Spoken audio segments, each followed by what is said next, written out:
우리가 인생을 살면서 가장 당혹스러운 순간은 언제입니까? 아무래도 열심을 내어 전심전력으로 내가 옳다고 굳게 믿는 그 방향을 향해 달려가다 멈추는 순간이다 생각합니다. 완전히 잘못된 길이었음을 깨닫게 되는 순간 멈추게 됩니다.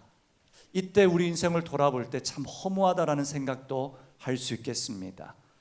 미국의 심리학자 탈벤 샤르라는 교수가 있습니다. 행복학 교수라고 불리우는 사람입니다.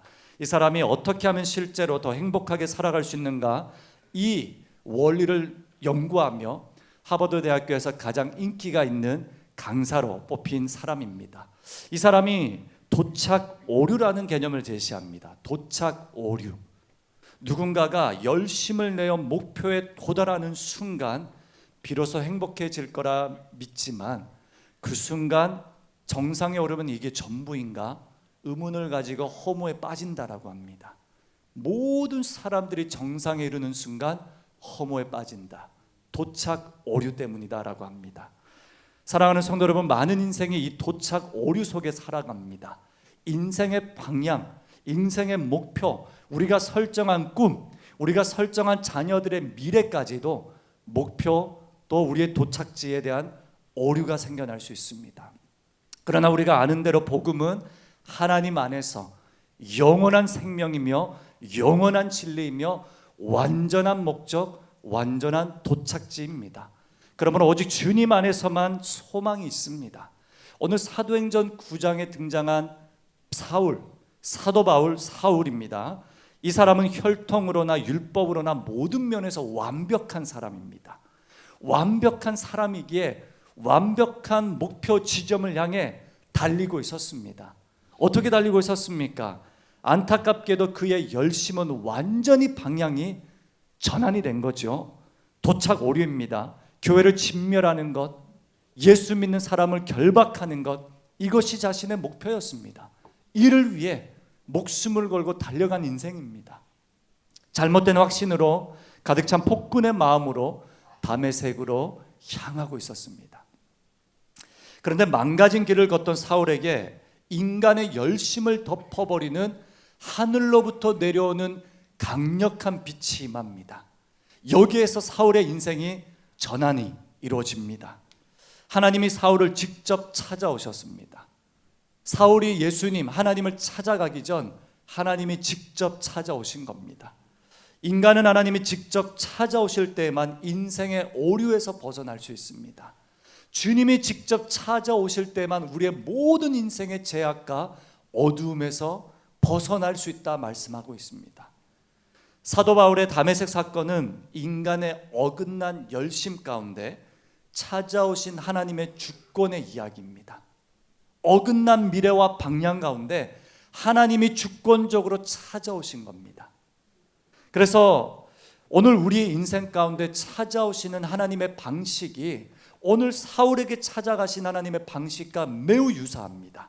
세 가지로 살펴보며 우리 인생에 찾아오신 그 하나님을 찬양하며 영광 올려드리는 시간 되기를 간절히 소망합니다.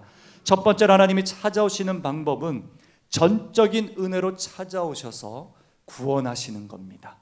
전적인 은혜입니다. 잘못된 방향으로 질주하던 사울의 발걸음을 멈춰선 건 사도 바울의 사고와 철학과 이론과 가치가 아닙니다. 자신의 생각도 아니었습니다. 하나님이 사울에게 찾아오신 거예요. 주권적인 임재입니다. 이것이 구원이며 은혜라고 우리가 고백하는 일입니다. 오늘 본문 9장 3절입니다. 사울이 길을 가다가 다메섹에 가까이 이르더니 호련히 하늘로부터 빛이 그를 둘러 비추는지라. 아멘.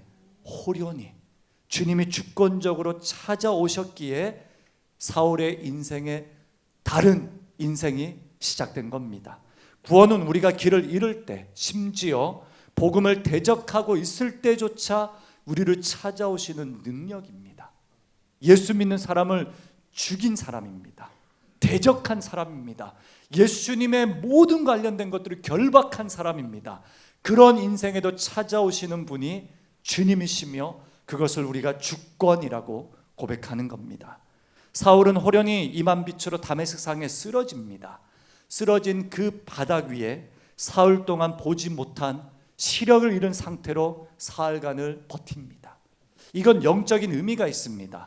시력을 잃었다는 건 자신의 힘과 의지로 세상을 살아갔던 모든 영적 전쟁을 침투하셔서 주님이 다른 방법으로 사울에게 일하신 하나님의 주권의 역사입니다. 그러므로 사울은 자신의 인생을 빚어내기 위한 하나님의 시간으로 들어간 겁니다. 시력이 어두워졌다는 건 나의 노력, 나의 의지가 아니라 하나님의 주권으로 인도된 하나님이 일하신 시간이었습니다. 이 빅토르 위고르가 아니라 위고의 레미제라블 이야기 아실 겁니다. 레미제라블의 주인공 장발장입니다. 장발장은 자신의 가족을 부양하기 위해 빵을 훔칩니다. 빵을 훔친 대가로, 물론 다른 도둑질도 했습니다. 이 대가로 19년을 감옥에서 살게 됩니다. 이제는 출소한 다음에 장발장의 인생의 변화가 일어납니다. 그런데 또 실수로 무언가를 훔칠 그 상황에 누가 등장합니까? 미레엘 주교라는 사람이 등장하고 이 사람을 용서해 줍니다. 그런데 법을 절대적으로 신뢰하는 자베르라는 형사가 있습니다. 자베르, 자비가 없는 자베르 형사입니다. 이 사람은 장발장은 처음부터 싹이 안 좋다, 그냥 이 사람은 뿌리부터 도둑놈이다, 이런 마음으로 장발장을 평생 추적하기 시작합니다. 너는 안 되는 사람이야, 너는 죄인이야, 너는 도둑놈이야, 이런 마음으로 일평생을 쫓아가다 장발장에게 자베르 형사를 죽일 기회를 얻게 됩니다. 그러나 장발장은 그를 살려줍니다. 이때 자베르 형사의 인생 가운데 사법제도의 신념이 무너지는 경험을 하게 되고, 또 장발장의 인생은 이렇게 됩니다. 이 사람은 죄인이었고 죄수였고 도둑놈이었지만 새 사람으로 만든 것은 정죄가 아니라 미르엘 주교의 조건 없는 은혜와 용서로 가능했다라는 사실을 빅토르라는 저자가 보여주는 겁니다. 당시에 험악한 죄인들, 험악한 이런 사회 분위기 가운데 하나님의 은혜, 사람의 은혜와 자비와 용서가 얼마나 큰 힘인지를 보여주는 문학 작품입니다. 오늘 주님께서 우리 모두에게 스스로의 가치를 증명해야 되는 세상을 살아갑니다.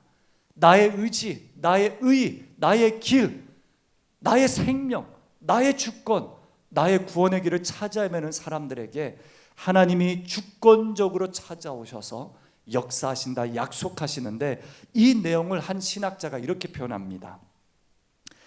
은혜를 받아들일 잠재력조차 없는 인간이다. 그러나 하나님의 은혜는 잘 방어하고 있는 모든 인류 사회에 침공하시고 찾아오신 하나님의 놀라운 계획이다라고 말씀하셨습니다. 침공입니다. 우리 인생에 찾아오신 주님의 침공이며 전복적 사건이라는 겁니다. 은혜는 그런 것입니다. 아무것도 하지 않았습니다. 자격도 없고 조건도 없고 심지어 예수 믿는 사람을 결박했던 사람입니다. 그러나 주님이 그저 침공하여 침투하여 그 영혼을 장악하시는 것, 이것이 구원의 역사, 우리를 찾아오시는 하나님의 방식, 사울을 찾아가신 하나님의 일하심입니다. 두 번째는 하나님은 어떻게 찾아오시는가? 교회의 주인으로 찾아오십니다. 교회의 주인. 오늘 본문 9장 4절입니다. 땅에 엎드려져 들으매 소리가 있어 이르시되 사울아 사울아 내가 어찌하여 나를 박해하느냐 하시거늘. 이 음성을 듣는 순간 사울에겐 충격이었을 겁니다. 자신이 지금까지 해왔던 건 다메섹상 예루살렘 성도들을 핍박하고 죽이는 거였습니다. 그런데 예수님이 이렇게 말씀하십니다. 교회와 성도를 핍박하는 건 나를 핍박하는 거다. 나를 핍박하는 거다라는 겁니다. 교회와 그리스도는 절대 분리될 수 없는 예수 그리스도께서 보여주신 교회론을 가르쳐주고 있는 겁니다. 사도 바울은 이후에 교회와 교회론, 성도의 삶에 대해서 얼마나 명석하게 기록합니까? 수많은 기록들이 있지만 오늘 6가지로 사도 바울이 말하는 교회론, 주님이 우리에게 말씀하신 교회는 무엇인가 함께 나누겠습니다. 먼저 성경에서 말하는 교회는 그리스도의 몸이라고 하지요. 그리스도의 몸이 되었다는 건 주님과 연결이 되었다는 뜻입니다. 자격 없는 우리 모두에게 주님은 연결시켜 주셨습니다. 그래서 우리는 존재론적인 안정감을 느끼게 되는 거예요. 하나님과 연결되었기 때문이죠. 누구도 이 관계를 뗄래야 뗄 수 없다라고 로마서에서는 기록합니다. 두 번째, 교회는 하나님의 가족으로 여기신 겁니다. 가족입니다. 가족은 말 그대로 정서적 위로입니다. 영적인 위로입니다. 하나님의 나라입니다. 모든 성도는 자신의 수준과 자격과 상관없이 가족으로 받아들여졌습니다. 주님을 아버지로 모십니다. 또 서로의 짐을 나눕니다. 우리 함께 축하를 하지 않았습니까? 가족이기 때문입니다. 우리 성도들의 슬픔은 우리의 슬픔이고 우리 지체들의 아픔, 기쁨은 우리의 기쁨인 겁니다. 가족입니다. 또 다른 교회로는 생명이 공급되는 곳이라고 말씀합니다. 교회는 누가 뭐래도 생명이 공급되는 장소입니다. 교회는 말씀과 예배와 성례를 통해 지속적인 생명이 공급이 됩니다. 여러분, 이 자리에서 예배하는 모든 순간 우리는 생명을 공급받는 자리에 머무는 것입니다. 네 번째로, 교회는 성령의 공동체라고 합니다. 성령. 그냥 공동체면 힘이 없습니다. 그러나 성령의 공동체입니다. 주님이 주권과 능력을 주시고 우리 안에 역사하십니다. 그래서 모든 성령의 공동체는 그의 임재 안에서 평안을 누리고 회복을 누리며 능력을 얻게 됩니다. 교회는 성령님과 함께 능력으로 회복되는 자리라고 말씀하십니다. 또 교회는 서로를 세우는 몸입니다. 그냥 주님과 연결된 몸이 아니라 이제는 이 몸이 한 가족으로서 성령님의 능력을 받아 서로를 세우라고 말씀하십니다. 함께 울고 함께 웃는 것이죠. 서로 모든 지체가 되어 생명이 공급되는 자리가 또한 서로를 세우는 자리입니다. 이 모든 것이 마지막으로 종말론적 공동체로 연결이 됩니다. 교회는 종말을 기다리는 하나님이 연결하신 궁극적인 평안이 있는 공동체가 됩니다.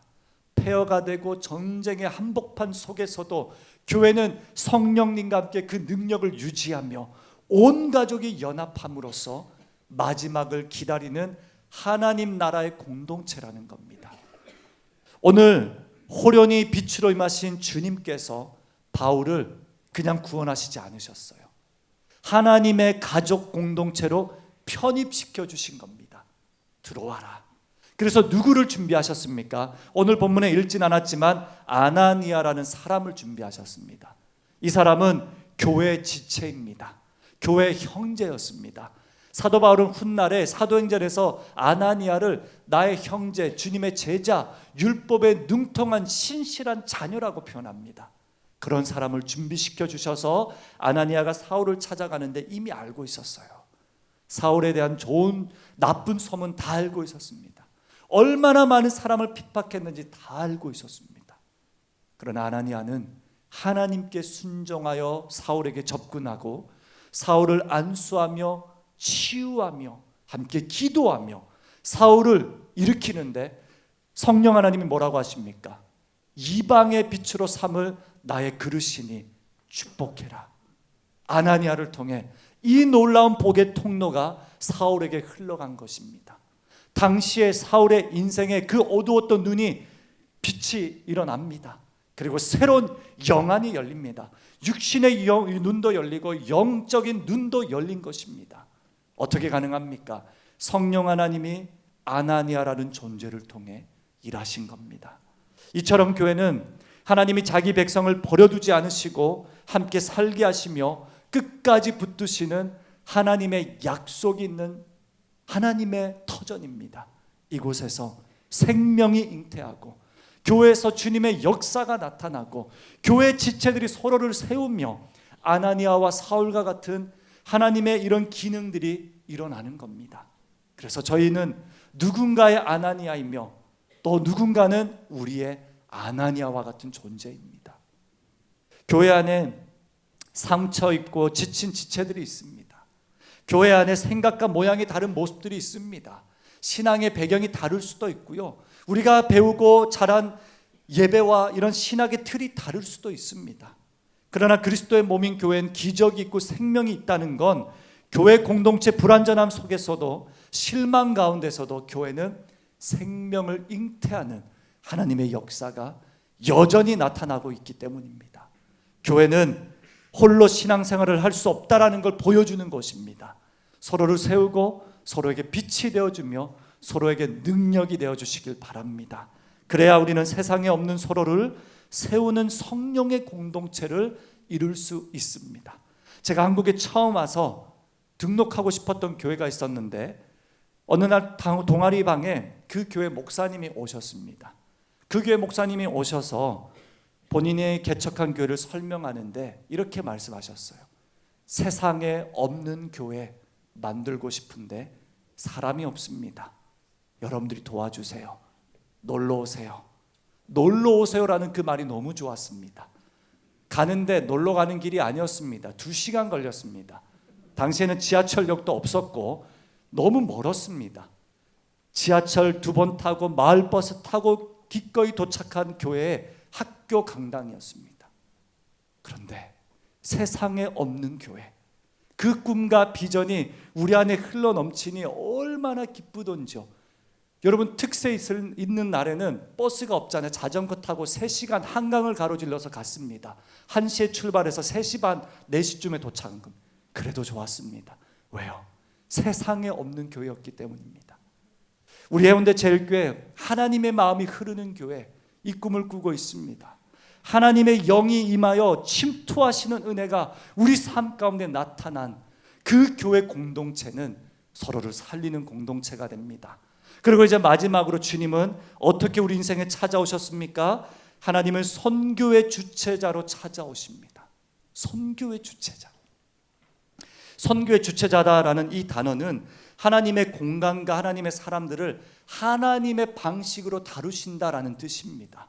선교는 사람이 만들어내는 것도 아니고 교회가 하는 것도 아닙니다. 하나님이 교회와 성도를 통해 하시는 것, 이것이 하나님의 선교입니다. 예루살렘의 기독교 박해 활동을 열심히 했던 사람 누구입니까? 사울이죠. 근데 굳이 왜 다메섹으로 옮겨왔는지는 잘 모르겠습니다. 그 이유에 대해서 안 나옵니다. 물론 다메섹은 예루살렘 북쪽으로 216km나 떨어진 도시였고 많은 디아스포라 성도들이 있었고 이때 흩어진 그리스도인들이 다메섹으로 갔다라는 기록은 없지만 아무래도 많은 제자들과 많은 성도들이 이미 존재했던 도시가 다메섹입니다. 지금은 현재 시리아 수도 다마스쿠스죠. 이 지역에 많은 성도들이 있었다라고 합니다. 살기로 가득 찬 사울이 이제는 예루살렘에서 다메섹으로 옮기는 가운데 호련함 가운데 빛이 임하여 하나님이 주체적으로 선교 활동을 하셨습니다. 어떻게 하셨습니까? 이 폐허가 될 도시를 선교의 출발점으로 전환시켜 주셨습니다. 폐허가 된 도시를 이방의 빛으로 삼을 그릇들을 준비하는 도시로 전환시킨 겁니다. 저는 선교 말할 때는 도시라는 단어를 기억해 주셔야 됩니다. 지역사회라는 단어도 기억해 주셔야 됩니다. 하나님은 이 도시와 지역사회 가운데 성령님의 역사로 주체적으로 일하시고 계십니다. 해운대, 하나님이 주체적으로 일하시는 곳, 하나님의 역사가 나타날 주님의 도시라고 굳게 믿습니다. 아멘. 사울은 스스로 선교사가 되겠다고 계획한 적도 없고요. 선교 활동하러 간 것도 아닙니다. 그러나 하나님이 그 인생을 붙잡아 주셨습니다. 하나님은 사울 인생을 이렇게 전환시켜 주시는데 우리의 예상을 뛰어넘는 방식으로 일하시는 것, 이거 얼마나 귀하고 아름답습니까? 하나님은 예상 밖의 사람을 통해 일하신다는 그 증거가 어디 있는지 아십니까? 여기에 있습니다. 예상 밖의 사람들, 전혀 기대가 없었던 하나님만의 방식으로 저와 여러분을 통해 일하시고 계십니다. 우리 해운대 제일교회를 통해서도 하나님의 놀라우신 방식으로 일하실 것을 또한 믿습니다. 하나님은 준비된 사람만이 아니라 때로는 반대하는 사람도 사용하십니다. 때로는 모태신앙으로 태어났는데 오랜 시간 교회를 떠난 모태신앙, 이런 말 많이 하잖아요. 그런 사람을 통해서도 일하시고 때로는 성도 여러분을 전도한 친구인데 이 친구는 사라지고 저만 열심히 하는 그런 친구를 통해서도 나중에 일하실 겁니다. 때로는 나를 전도했던 가족인데 이 가족은 교회 문턱을 떠나고 혼자 열심히 신앙생활하는 우리 성도님들을 통해서도 그 가족을 통해서도 일하실 것이며, 수십 년간 얼마나 신실하게 예수 믿고 주님 앞에 나왔던 나 같은 사람을 보는데도 아직 교회 나오지 않는 나의 배우자나 나의 자녀들을 보면서도 주님은 그 영혼을 통해서도 일하실 겁니다. 그래서 우리는 모르는 겁니다. 다만 우리가 봐야 되고 주목할 대상은 어디입니까? 다메섹입니다. 다메섹은 하나님이 하나님만의 방식으로 호련함 가운데 그 하나님의 시간과 하나님의 때에 맞게 침투하셔서 우리를 정복하신 구원의 사역입니다. 근데 구원하신 걸로 마무리하지 않고 우리를 교회 삼아 주셨습니다. 가족으로 편입시켜 주시고 너는 나의 공동체며 내가 너를 위해 모든 것을 줄 수 있으며 너희는 서로를 세우는 성령의 공동체가 되어 성령 하나님이 주님이 다시 오실 그날까지 마지막에 이르기까지 이 공동체를 보존하여 사역하며 섬기라고 말씀하셨는데, 그 선교와 사명이 예상 밖의 사람들을 통해 일하신다는 하나님의 주체적인 사역, 그 사역이 오늘 다메섹에서 우리에게 보여준 하나님의 위로의 말씀이며 우리를 찾아오신 하나님의 방식입니다. 주님은 고린도후서 5장 17절 이렇게 찾아오십니다. 그런즉 누구든지 그리스도 안에 있으면 새로운 피조물이라. 이전 것은 지나갔으니 보라 새 것이 되었도다. 우리 한번 큰 목소리로 다시 한번 읽도록 하겠습니다. 그런즉 누구든지 그리스도 안에 있으면 피조물이라. 이전 것은 지나갔으니 보라 새 것이 되었도다. 아멘. 마무리하면서 우리는 새로운 피조물로서 그리스도와 연결이 되었습니다. 한 몸이 되었습니다. 이제는 이 몸이 그냥 몸이 아니라 가족이라고 말씀하셨습니다. 너희가 나의 형제요 너희가 나의 자매이며 너희가 나의 식구다라고 하셨습니다. 이 가족을 그냥 내버려 두지 않으시고 지속되는 사랑으로 우리를 품어주시는데 그 사랑이 매 순간 놀랍습니다. 근데 그 사랑이 사랑으로만 끝나지 않다는 것, 이것이 기적입니다. 우리와 같은 사람들을 통해서도 하나님이 이루시고자 하는 계획이 있습니다. 그걸 사명이라고 말합니다. 근데 사명은 하나님의 주체적인 방식입니다. 하나님이 알아서 하시는 대로 우리가 쓰임받으면 되는 겁니다. 목회자로, 성도로, 일터에서, 가정에서, 부모로, 자녀로, 청년들이 하나님 앞에 어떻게 쓰임받을지 기대되지 않습니까? 모든 우리의 장소가 다메섹이 될 수 있습니다. 핍박과 멸시와 하나님을 믿는 모든 그 그리스도주의, 그 예수쟁이들을 죽이고자 했던 땅이 주님의 땅으로 이방의 빛으로 변합니다. 어제요 설교 준비하다가 막 마음에 막 이 기도가 가라앉지 않더라고요. 새로운 성전 앞에 갔습니다. 벚꽃이 얼마나 만개해서 예쁘든지요. 커튼을 걷었거든요. 이 커튼이라고 합니까? 이 천막을 걷었는데 생각했던 것보다 너무 교회가 멋있더라고요.